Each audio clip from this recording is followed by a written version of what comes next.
All right, now let's get the very latest on both these disasters in Morocco and Libya. But let's start with SABC News correspondent Alex Cadier, who is in Morocco for us. Alex, thank you so much for your time. Of course, this was the worst earthquake to hit Morocco in over a century. Just talk to us about what's the very latest in terms of operations in Morocco.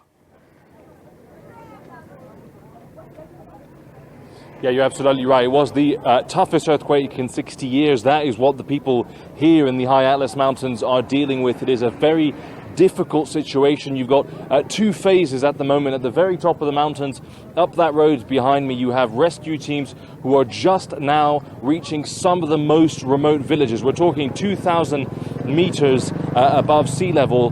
This is the region where the second tallest mountain in Africa is after Kilimanjaro. So that gives you a scale of this is a very, very vast mountain range. Now, where we are here in Asni, it's become a bit of a hub of operations. You can see all the tents behind me. That is the only place that a lot of people from this region can now call home. That is what they are up against.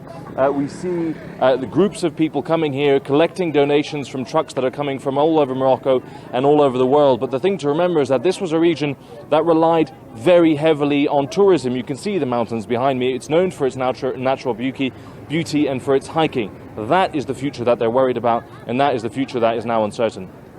Just talk to us about rescue operations. I mean, is there still hope that survivors can be found, just given the magnitude of this earthquake and the damage it has caused?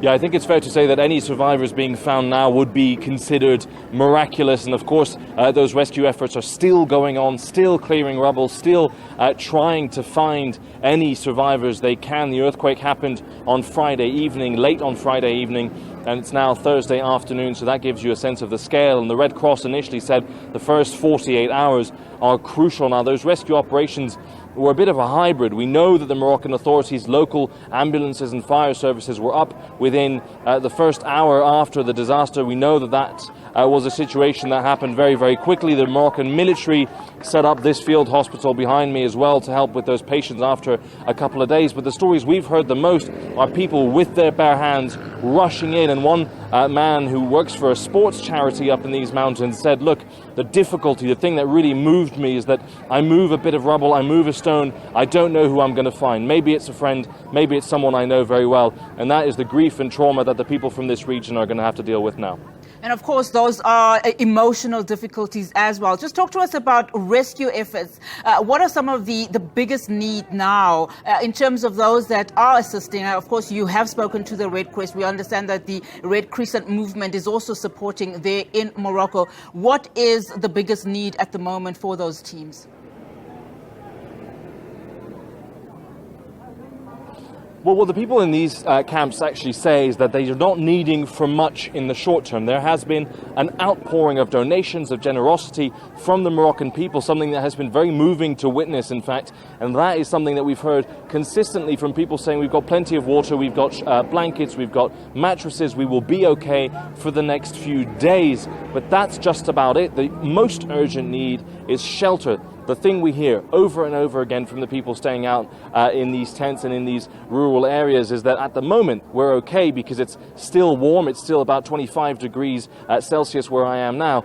But winter is around the corner and we cannot stay in these tents throughout this winter, particularly up in the mountains where it gets very, very cold. So the primary need will be that logistical support, that rebuilding support. Entire villages have been wiped out. It is very difficult to overstate that. So the priority now, once those last survivors or unfortunately bodies are pulled out of the rubble, will be to rebuild or find temporary shelter for these people as quickly as possible.